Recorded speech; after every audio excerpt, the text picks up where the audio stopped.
दोस्तों, हमारी सीरीज चल रही है जॉन वेलेंट की बुक द टाइगर्स, जिसमें आप कहानी सुन रहे हैं व्लादिमीर मार्कोव के बारे में, जिससे साइबेरियन टाइगर ने बदला लिया था। पिछली कहानी प्लेलिस्ट में मौजूद है। आगे की कहानी कंटिन्यू करते हैं। मार्कोव को दफनाने का टाइम आ चुका था और जैसा कि उसकी वाइफ ने डिमांड की थी, वो सूट भी आ चुका था। अब मार्कोव के दोस्तों ने कुछ लकड़ियां इकट्ठा करी और चल पड़े कब्रगाह की तरफ। टाइगर उनके दिमाग में भी चल रहा था और टाइगर जंगल में सच में चल रहा था। हमेशा से कहानियां थीं कि जंगल से कुत्ते गायब हो जाते हैं, कहां जाते हैं नहीं मालूम। अंदाजा था कि टाइगर ही लेके जाता है। लेकिन जब से इन लोगों ने मार्कोव का कैबिन और उसकी दुर्दशा देख ली थी, टाइगर इनके दिमाग से निकल ही नहीं रहा था।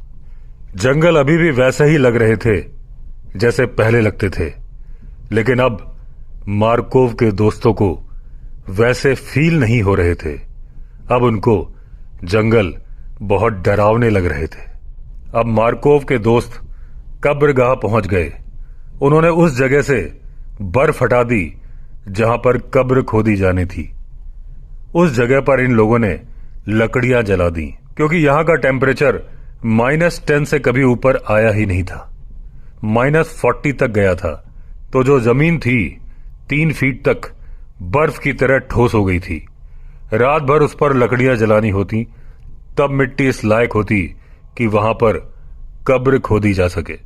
अब शाम को जब कोहरा था, मार्कोव के तीनों दोस्तों ने मार्कोव के बॉडी रिमेन्स उसके सूट में फिट कर दिए, जो हिस्सा जहां पर फिट हो सकता था। उसके बाद उसके कोट की पॉकेट में एक सिगरेट की डब्बी रख दी गई और फिर सफेद कपड़े से उसे लपेट के ताबूत में बंद कर दिया। अब संडे की मॉर्निंग को मार्कोव का ताबूत ट्रक में ले जाया गया। पीछे पीछे लोग चले पैदल। कोई कुछ नहीं बोल रहा था। किसी तरह का नारा, बैनर कुछ भी नहीं था। हालांकि नारे होते अगर यह सोवियत टाइम की बात होती, लेकिन सब लोग शांत थे, स्तब्ध थे। एक शिकारी बाबा लुइडा ने बताया कि सब लोग इतने ज्यादा सदमे में थे क्योंकि टाइगर ने जितनी बर्बरता से मार्कोव को मारा था, कोई कल्पना भी नहीं कर सकता था। तमारा बोरिसोवा, जो कि मार्कोव की वाइफ थी, बड़ी मुश्किल से खड़ी हो पा रही थी। सोबोलनी में कोई चर्च नहीं था। 60 किलोमीटर की दूरी तक कोई पादरी भी नहीं था, क्योंकि सोवियत टाइम बीता था और कम्युनिज्म में धर्म की कोई जगह नहीं थी। सबने अपने हिसाब से धार्मिक संस्कार किए, जिससे जैसा बना।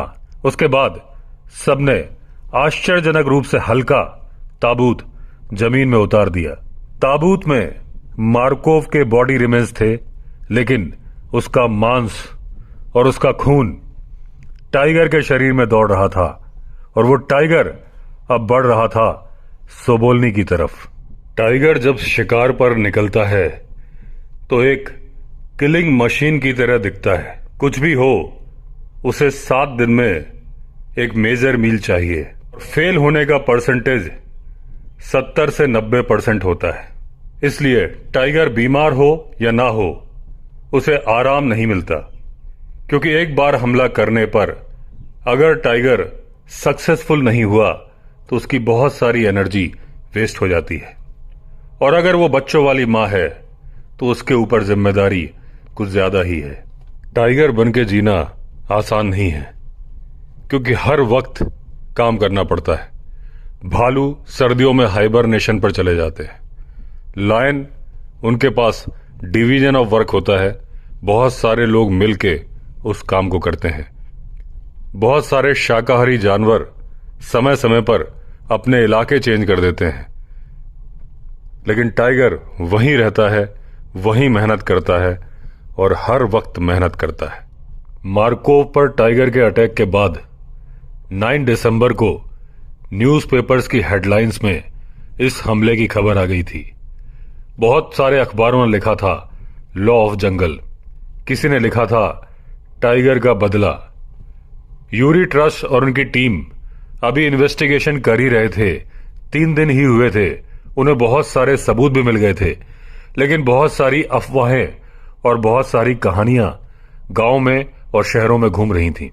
लोगों का मानना था कि व्लादिमीर मार्कोव अपना बहुत ज्यादा समय अपने जंगल वाले केबिन में गुजार रहा था, क्योंकि उसकी गतिविधियां संदिग्ध थी और उसने कुछ ऐसा कर दिया था टाइगर के साथ कि टाइगर उसे ही ढूंढ रहा था, और क्या पता एक नहीं कई टाइगर ढूंढ रहे हों।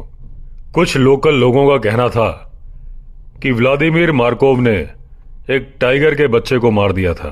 एक बोयको नाम का लोकल रेजिडेंट था, उसने कहा था कि टैगा एरिया में आप लोकल लोगों से कुछ नहीं छुपा सकते।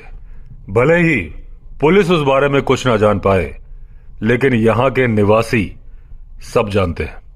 बोयको ने बताया कि इस बात की पूरी संभावना है कि व्लादिमीर मार्कोव और उसके एक साथी ने पूरी टाइगर फैमिली को खत्म करने की कोशिश की थी। एक टाइग्रेस थी जिस पर मार्कोव की 16 गेज की शॉटगन और एक दूसरी 12 बोर की शॉटगन इससे हमला किया था। टाइग्रेस घायल हो गई थी और ऊपर की तरफ भाग गई थी। उसका एक बच्चा नीचे ही रह गया था, जिसे मार्कोव और उसके साथी ने मार डाला और बाद में उसकी खाल बेच दी बाजार में। एक टाइगर रिसर्चर थे पिकुनोव, उनका भी यही मानना था कि मार्कोव ने एक टाइग्रेस के बच्चे को मार दिया और बाद में उसका बदला लेने के लिए उस टाइगर के बच्चे की मां ने मार्कोव को मार दिया। हर तरफ से यही वर्जन यूरी ट्रस के पास आ रहा था और यूरी ट्रस को भी लगने लगा था कि शायद यही कहानी सच्ची है। टाइग्रेस ने बदला लिया, अब टाइग्रेस जंगल में चली गई अपना जीवन जीने के लिए। अब चारों तरफ शांति ही शांति होगी। मार्कोव का एक दोस्त था डेनिस, उसका मानना था कि जब मार्कोव ने टाइगर को मारा, उसके पहले मार्कोव ने ना सिर्फ टाइगर को मारा बल्कि उसे खाया भी था, क्योंकि उसने एक बार डेनिस से बोला था कि उसका स्वाद चिकन की तरह होता है। हालांकि डेनिस का बोलना था कि यह पता नहीं कि वो सच बोल रहा था या मजाक कर रहा था, क्योंकि मार्कोव की आदत थी मजाक करने की। यूरी ट्रस जब अपना इन्वेस्टिगेशन कर रहे थे तो उन्हें मालूम चला कि लोग टाइगर को खाते भी हैं। जब खेमनको वाले टाइगर को यूरी ट्रस ने मार गिराया था और उसके बाद उसकी खाल उतारी जा रही थी और उसमें कुछ लोकल लोग सहायता कर रहे थे, उनका यह मानना था कि यूरी ट्रस टाइगर की खाल और उसकी हड्डियां अपने साथ ले जाएंगे और मांस दे देंगे उन लोगों को खाने के लिए। बीच में यूरी ट्रस किसी काम के लिए साइड में हटे, किसी ने उसका थोड़ा मांस निकाल लिया और जब यूरी ट्रस ने पता किया कि वो आदमी कौन था और उसे बुलाया और पूछा कि तुम ये मांस क्यों ले गए, उसने बताया कि मैं उसे खाने वाला था। तो ये अफवाह कि व्लादिमीर मार्कोव को एक टाइग्रेस ने मारा है अखबारों में और आसपास के इलाकों में घूमती रही, लेकिन सच्चाई छिपी हुई थी टाइगर के फुटप्रिंट्स में, जो उसके कैबिन के आसपास टाइगर के पगमार्क थे। इतने बड़े पगमार्क किसी फीमेल के नहीं हो सकते थे। अभी अफवाहों का बाजार गर्म था और यूरी ट्रस की जांच जारी थी। तभी उन्हें जंगल में एक टाइगर ट्रैप मिला। जिसने भी उसे बनाया था वो जानता था कि ये किस काम के लिए है। वो ट्रैप लकड़ी का बना हुआ था, 6 फीट ऊंचा था, 4 फीट चौड़ा था और 20 फीट लंबा था।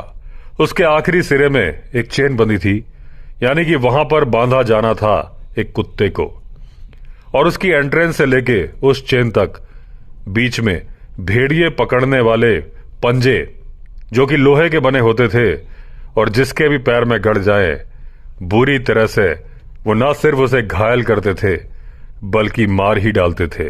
अब यूरी ट्रस के सामने ये साफ हो रहा था कि व्लादिमीर मार्कोव सिर्फ एक अवैध शिकारी नहीं था, वो बनना चाहता था टाइगर का स्मगलर, और वो पूरी कोशिश में लगा था एक बड़े टाइगर को मारने के लिए। जब व्लादिमीर मार्कोव 4 दिन तक अपने दोस्त इवान डंकाई से नहीं मिला तो वो उसकी खोज करते हुए उस जगह पे आया जहां कई कैरावैन मिला के एक कैंप बना था और उसके मालिक ने बताया कि मार्कोव को एक टाइगर ने खा लिया है। तो उसे बड़ा आश्चर्य हुआ। इवान ने कहा कि मार दिया है बोलो, खा लिया का क्या मतलब होता है, क्योंकि इवान को यकीन नहीं हो रहा था कि टाइगर इंसान को खा लेगा। लेकिन जो बोयको है उसे मालूम था कि टाइगर खा सकता है, बदला ले सकता है। उसने अपना एक बार का किस्सा बताया कि एक दूसरे शिकारी के साथ वो जंगल में जा रहा था। टाइगर का मारा हुआ शिकार पड़ा था।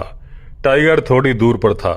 इन लोगों ने हवाई फायर करके टाइगर को दूर भगा दिया और उसके बाद उस शिकार का काफी हिस्सा काट लिया, क्योंकि इनका मानना था कि टैगा में जो भी शिकार मिलता है अकेले खाने के लिए नहीं होता है, उसे आपस में बांटना पड़ता है। लेकिन जब ये लोग अगले दिन गए तो देखा टाइगर ने उस बचे हुए शिकार को छुआ भी नहीं था। और उसके बाद टाइगर ने इन लोगों से ऐसा बदला लिया कि जहां जहां ये शिकार पकड़ने के ट्रैप लगाते थे वो उन्हें नष्ट कर देता था।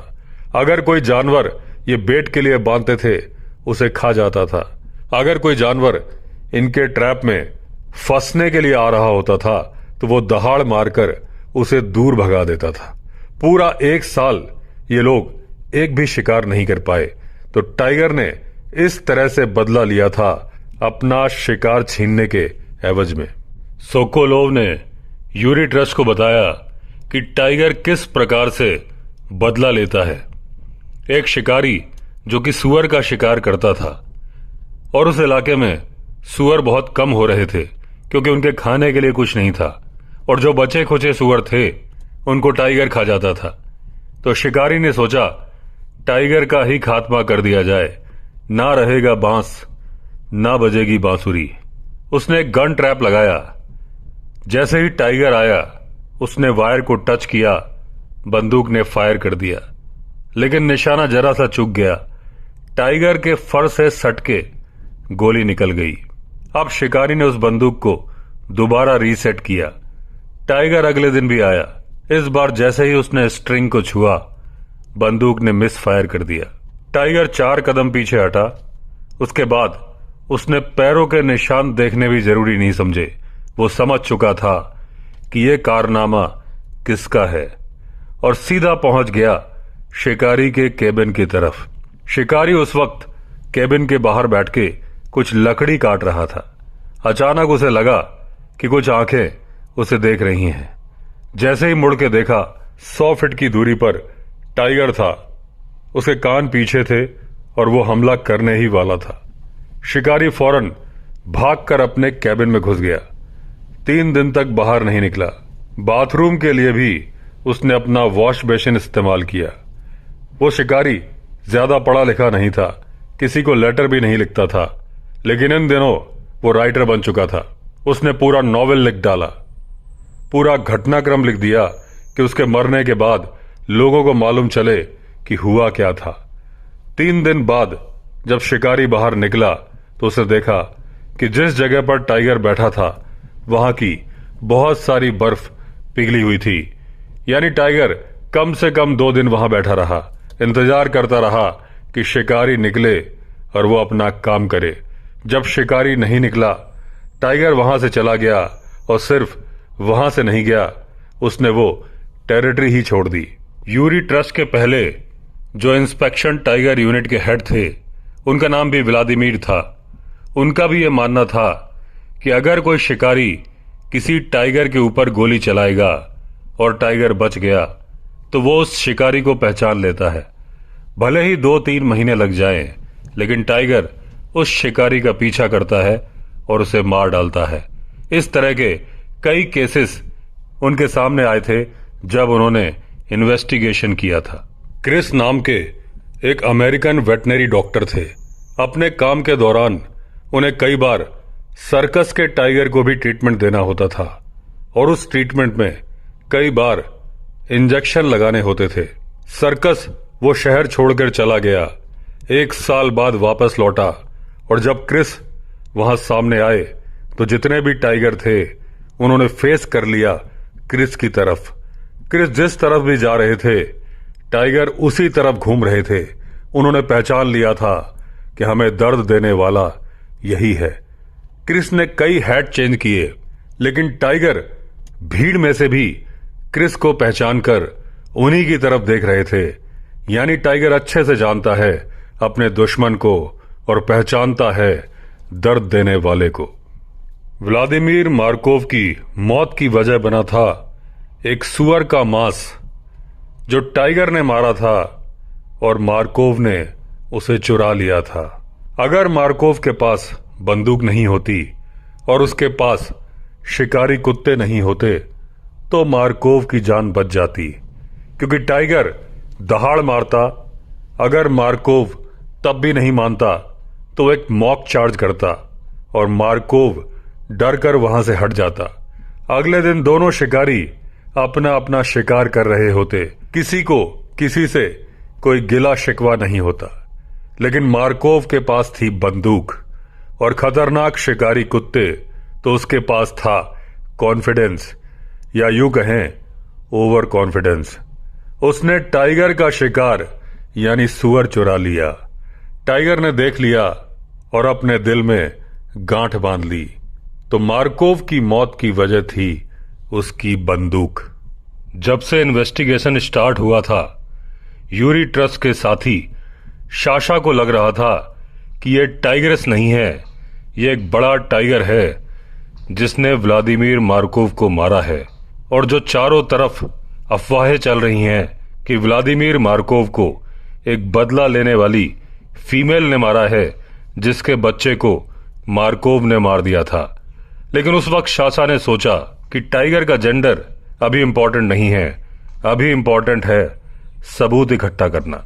बिना टाइगर को देखे उसके साइज का अंदाजा लगाना या ये अंदाजा लगाना कि वो मेल है या फीमेल, उसका सबसे बेहतरीन तरीका था उसके पग मार्क को देखना। और जब किसी टाइगर के साइज या जेंडर को देखना हो तो उसके अगले पैरों को देखा जाता है। एक टाइग्रेस जिसके कि अगले पैरों का साइज 3.5 इंच के आसपास होगा, वहीं मेल अमूर टाइगर का अगला पैर 5 इंच तक हो सकता है।